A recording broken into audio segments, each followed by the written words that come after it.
evening, and welcome to Newsbreak. We're broadcasting live right here in Jackson, Mississippi.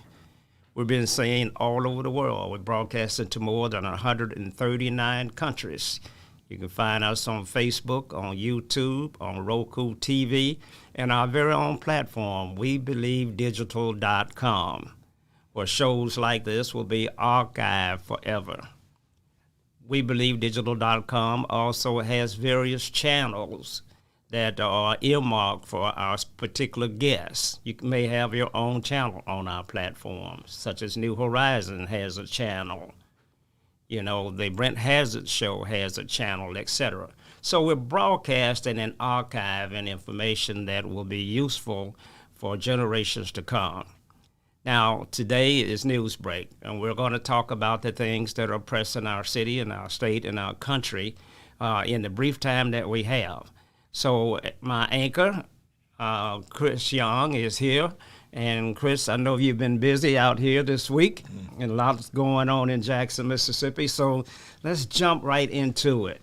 Crime seems to be on everybody's mind. In Jackson, Mississippi, the auditor, Shad White, indicated that each homicide would cost more than $1 million.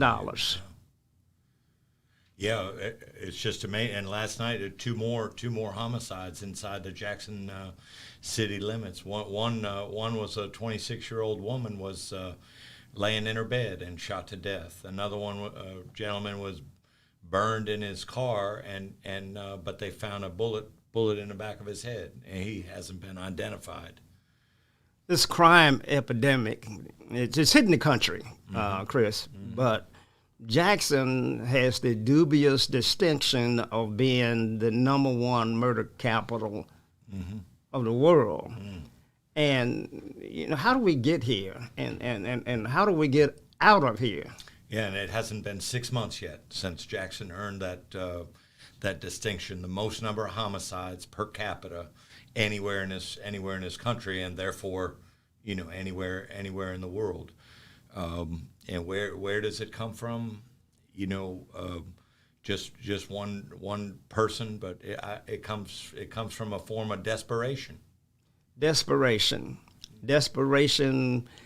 because desperation leads to frustration, which leads to emotional distress and trauma. Everything. And crime. Yeah, then the poverty is just outrageous. The statistics say here in Hinds County, there's 40% people living below the poverty line. But when I ride the city, I just can't imagine it's only 40%. It seemed to be much higher than that. Chris, I was once involved in a conversation that said that if Mississippi could remove the 2nd congressional district from its state boundaries, that it would be the wealthiest state in the nation.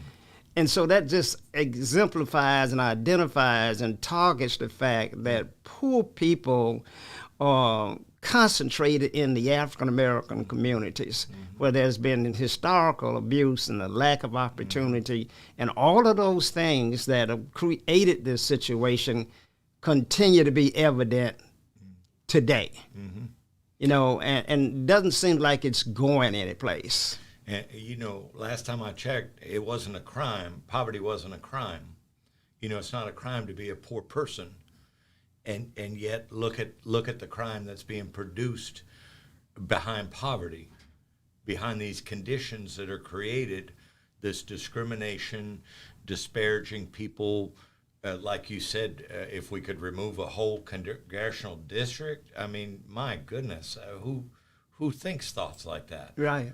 You know, it's just so wrong-headed, you know. But these people are everywhere. Yeah, they are. Now, Chris, Jackson has, I believe, 62 homicides last check, or did it grow? 62, 63, I believe, as of last night. 63 homicides. So we are on a pace to duplicate last year's record-breaking homicides. Of 150. 150 last year. Yeah. And so, you know, we have to do something here. Now, Chris, explain to me how the auditor can identify that a homicide costs taxpayers, and he didn't say the taxpayers in Jackson. It was interesting to me. He said taxpayers in the state of Mississippi. Right, right. I wonder, how does a homicide in Jackson cost a taxpayer in Tupelo money? Right, right. Yeah, it doesn't. But what he's doing is trying to take a broad view, and sometimes mixing up the peas and carrots here, because what he laid out was that it costs a certain dollar amount to have a police response anytime there's a crime or a suspicion of a crime going on.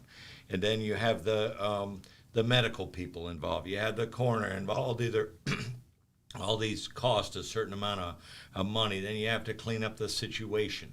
And then you get moving on into the court systems, and you get the criminal justice and the housing people, et cetera, et cetera. And so that's what he's doing, is laying out all that response by the public and by the governmental institutions anytime there's a crime. And so that's how he's coming up with that. Oh, okay. Probably also include cost of incarceration. Cost of incarceration. Which is, I've always heard that it costs more to detain and house a prisoner than it did to educate a child.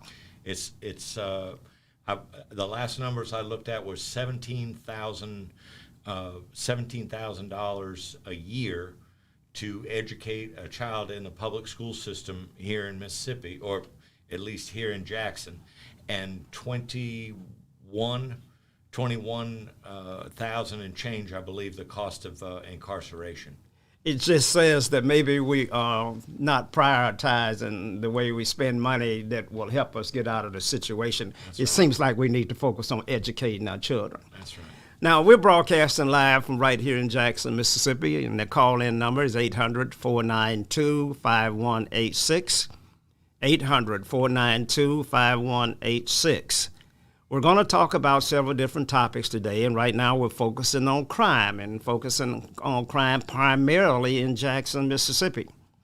But crime is a major factor across this country. Whether it's in Buffalo, whether it's in Texas, whether it's in Los Angeles, whether it's in the quiet places like Sacramento, for example, where we had a lot of mass shootings.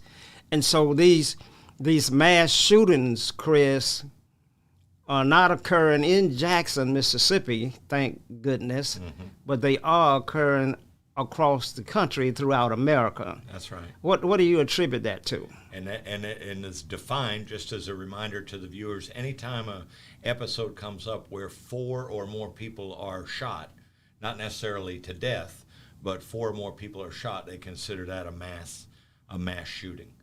And I attribute it to a number of different factors, but you notice that it seemed like the majority of these mass shootings are European Americans with a finger on the trigger, and they're young, 18, 19-year-old, which is why this ad hoc congressional Senate committee, they've got a group together now trying to look at some things.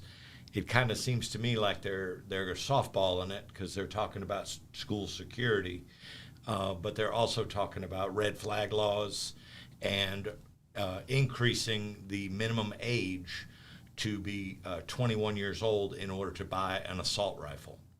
Wow. And I guess, we got to really do some reconciliations, because at 18 years old, I was drafted into the Army and to fight foreign wars. And so my age wasn't a problem. And now we're saying that an 18-year-old is not responsible enough to have a hunting rifle.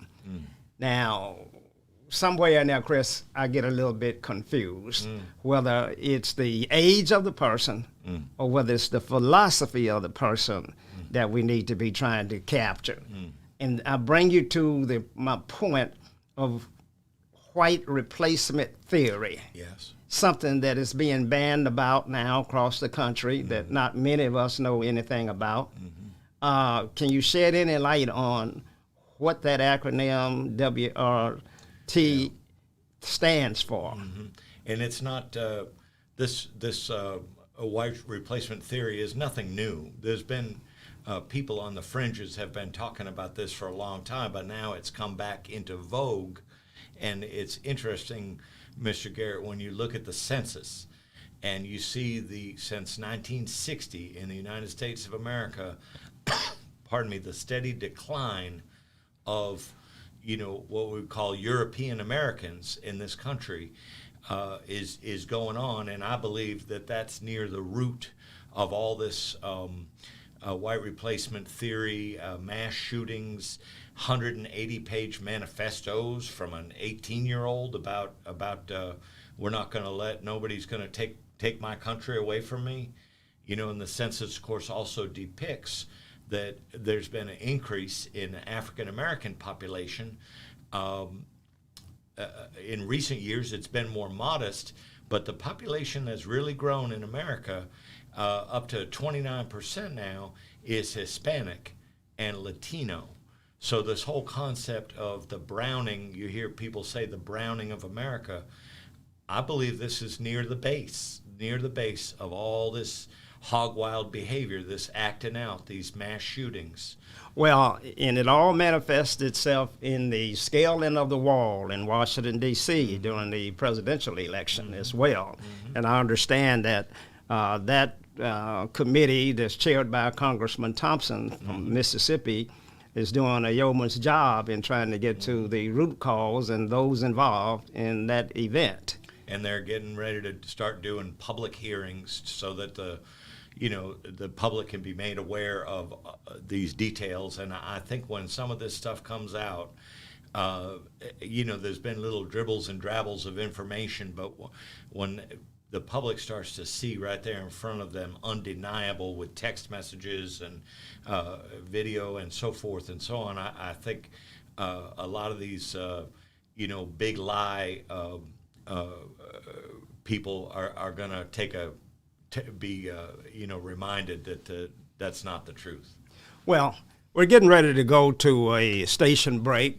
Our call-in number is 800-492-5186. That's 800-492-5186. This broadcast station is available to those of you out there that want to have your own show, do your own podcast, to have your own guests, to interview your own clients, to all of the folks that are running for office out there. When we come back after the break, we're going to focus a little bit on voting day in Mississippi and America. But this broadcast station is here for you. We're broadcasting live in over 139 countries, on YouTube TV, on Roku TV, on WeBelieveDigital.com, our very own platform. Of course, on Facebook as well. You can find us on Instagram and all of the social media outlets. So we want you to be involved, and we want you to use this great studio to its fullest availability. The structure of your shows are left completely up to you, and we look forward to many of you giving us a call and joining us here in the studio to do your broadcasts either weekly, monthly, and sometimes even daily. Now, we've been talking about crime, and crime primarily in Jackson, Mississippi. And as Chris said, we're up to 63 homicides, and we're the #1 murder capital of the country, of the world. And that should not be in the heart of the Bible Belt.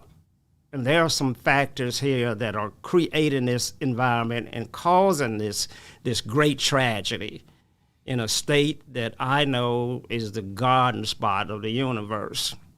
In Mississippi, where we have less than 3 million people and where most of us are family. Less than 3 million people in the entire state. You got more than 3 million people in Houston. And so we ought to be able to get along without killing one another in Mississippi better than anywhere else in the world. Because you can go for days and days and days and not see anybody. You have to find somebody to try and hurt, because you're just not going to naturally bump into them. But we are having a difficult time, And we believe that poverty is the root cause of that, and we're going to deal with it when we come back. Stay tuned for this commercial, and we'll be right back.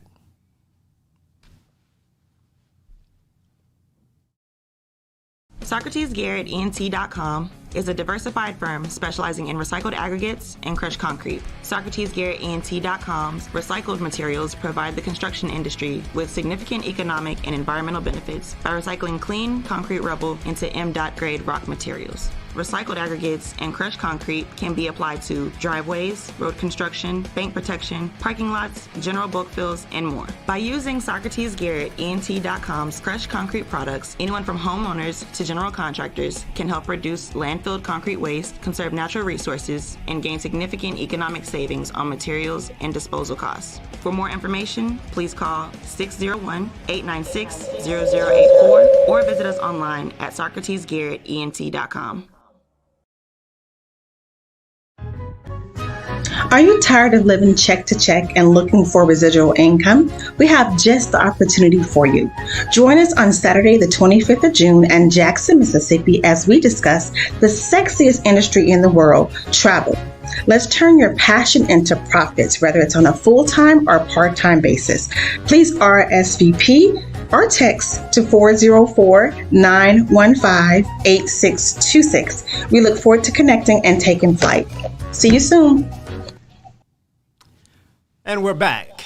We appreciate our sponsors and all of those that are running commercials and ads on this network. We really do appreciate that. You know, you have to pay the bills. Unfortunately, you know, money is required to do almost anything, even when you go to church. You have to leave money in the plate. So it takes money to run this studio. So we appreciate our advertisers. We have nominal rates, attractive rates, and so we look forward to you calling us so that we can showcase your products for goods and services and the many positive things that are going on in your life out there.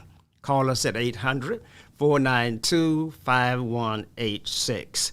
This is Newsbreak, and my co-host, Chris Young, has been dealing with issues surrounding the vote in Mississippi over the last day or two. Chris, this is voting day in Mississippi, and who's running? And I just left the polls. I just left the polls an hour ago, and at my polling place is down at the Eudora Welty Library on State Street. And boy, oh boy, they got the fans running down there because the air conditioning system is broke.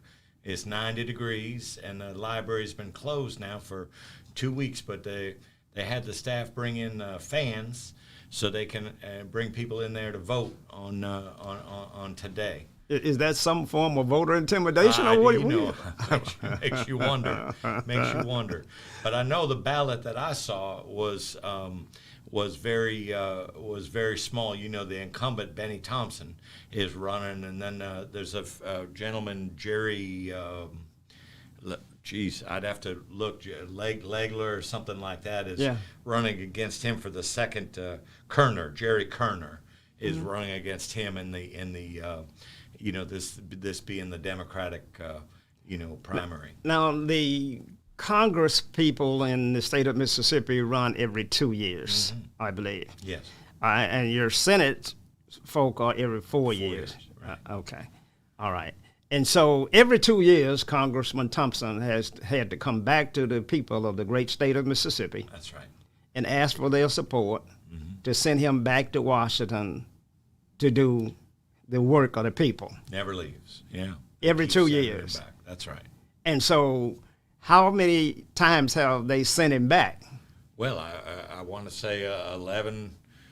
God, I'd have to double check how long he's been up there, but I want to say it's around 20 years. He's been there a long, long time. Around 20 years. He must be doing a good job, and the young man that's running against him today must have ambition, but that's going to be a formidable task.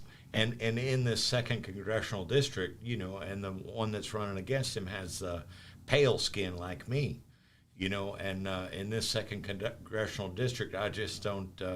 He's he's got ambition. He's a real optimist also. So you say pale skin like you. Right. Is he European, Caucasian? He must be. Well, yeah.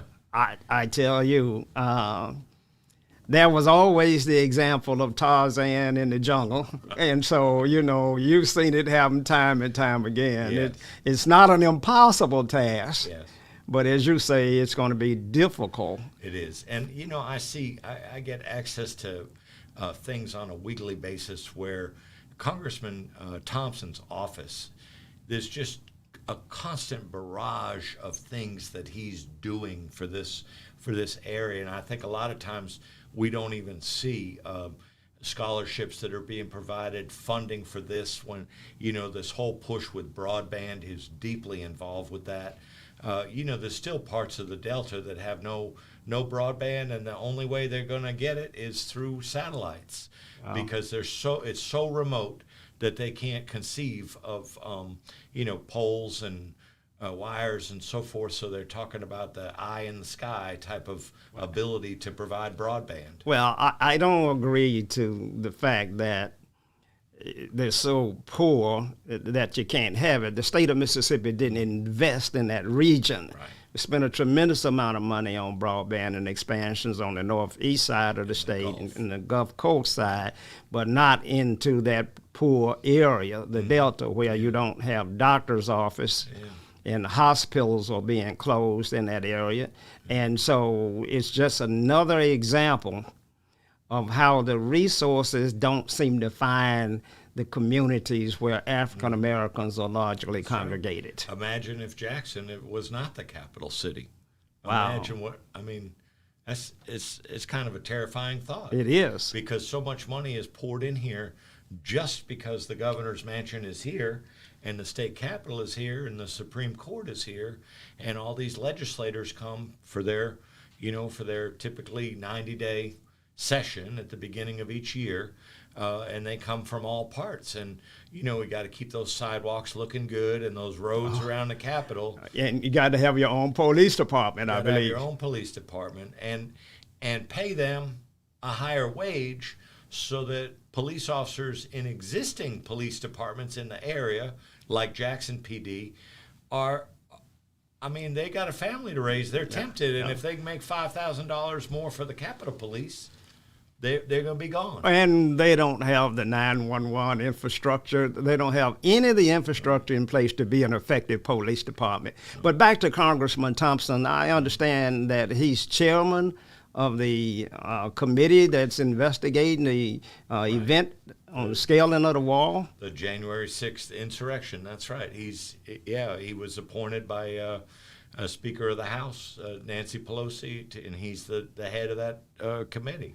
And so I imagine in that position he must be threatened. His life must be constantly threatened by crazy people or people with weird thoughts. I don't know how often that it's happened. I suspect it's happened many times that the public doesn't even hear about. But just last week, a man showed up at his office over off Medgar Evers Boulevard and demanded to see him. Well, just because he has an office there, he has 5 different offices that with staff and so forth, but just because he has an office doesn't mean he's always in that particular office. And a 66-year-old man, it appears with a felony history, demanded to see him. He just had to talk to him about something, and when they told him that he wasn't available, he's not in the building, he made quite a threatening, what was classified as a threatening gesture about how there's going to be bloodshed here if I don't get to talk to him. Wow. Well, let me just say to Congressman Thompson, I'm sure you're watching us there in Washington, D.C., we are so glad that you're safe and that there was no harm brought to you, and we pray that God will protect you in all that you do. We realize the important work that you're involved in. We realize that there are a lot of people that are completely against what you're doing. All of the Proud Boys and the rest of those groups out there that are involved in such shenanigans are not happy about the investigation and the work that you guys are doing in Washington, D.C. But as you said, the democracy depends upon it. and the saving of our democracy is a critical thing. And sometimes it requires that somebody stands up and have to take on the challenge and put everything on the line. As so many of our great leaders have done from the state of Mississippi in the past. Great leaders like Medgar Evers, great leaders like Charles Evers, like Vernon Damon, Fannie Lou Hamer, and the list goes on and on and on. So you're right there, sir. You're right there, and with the legacy of John Brown and all of the other great freedom fighters across this country. And we applaud you, and we hope that you're reelected today. Now, Chris, we also have some other races.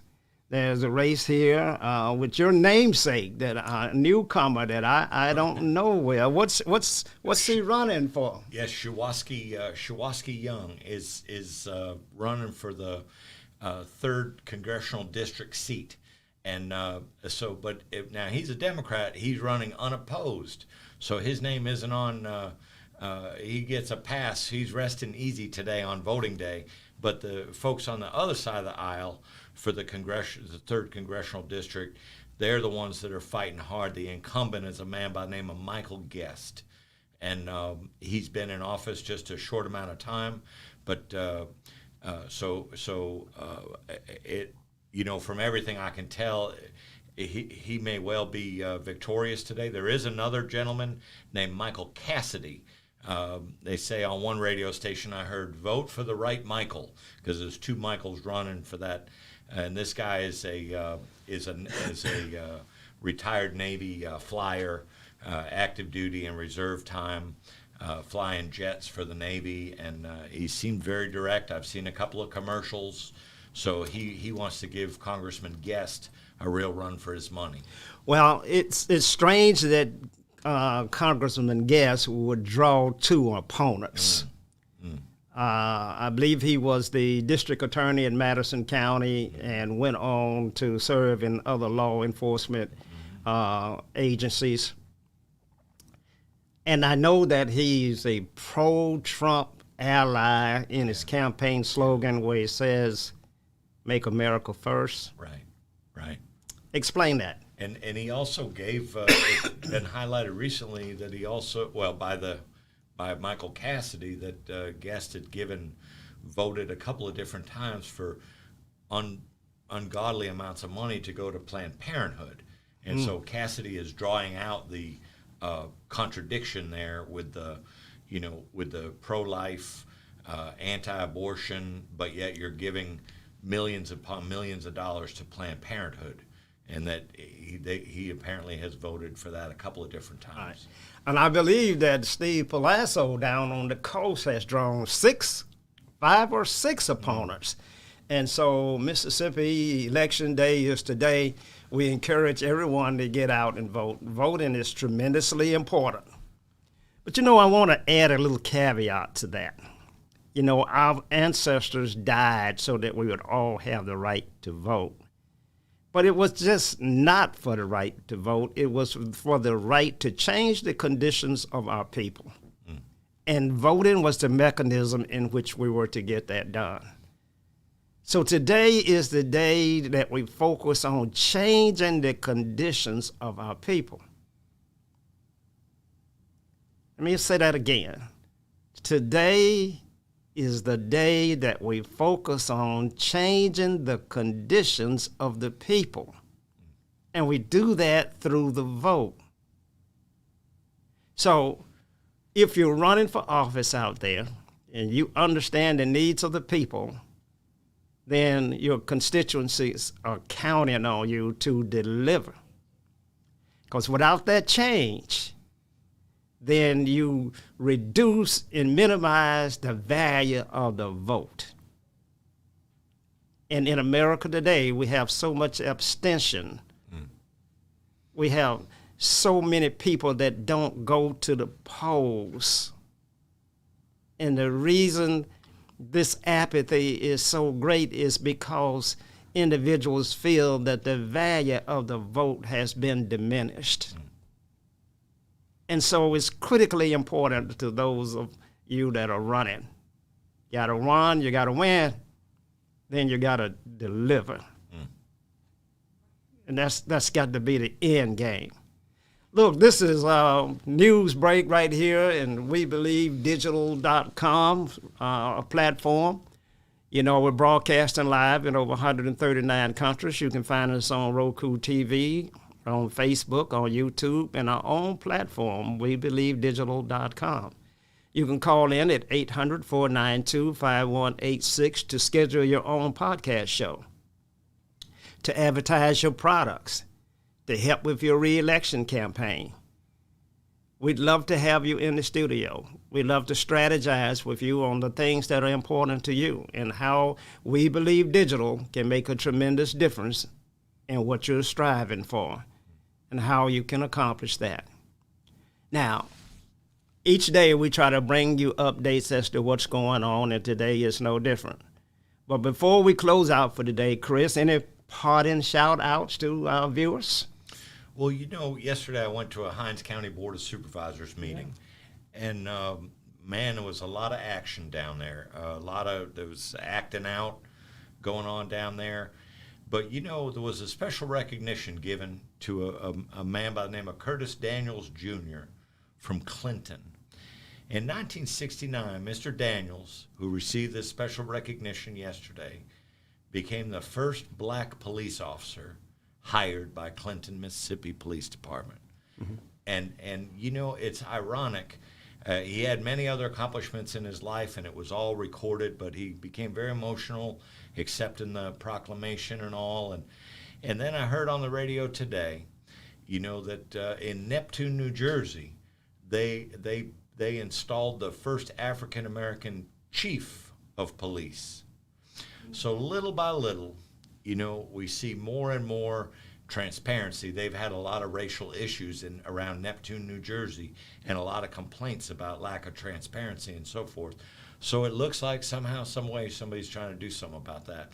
But I thought this fight still goes on, this struggle still goes on. For him to be able to become the first black police officer in Clinton, Mississippi in 1969, and then we're still having these same issues with race going on today, and it was a big deal that this man in Neptune, New Jersey became chief of police. Yeah. It is tremendously important that we continue to push our way into positions and areas where we've been denied the opportunity to do so. This is no Mayberry here in Jackson, Mississippi, that's for sure. And so with the highest crime rate in the country, we need all of the hands on deck. Old soldiers need to return to the uniform, and young soldiers need to gear up.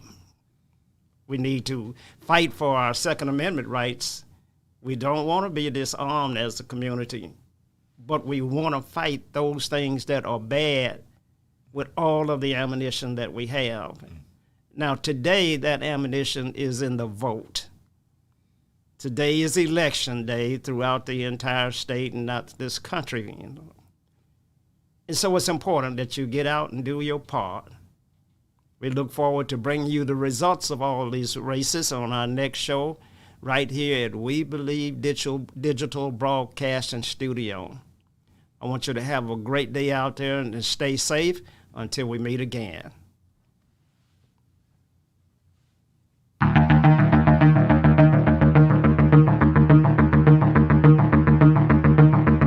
are you, sir? I'm doing well. It's good to be in the studio with you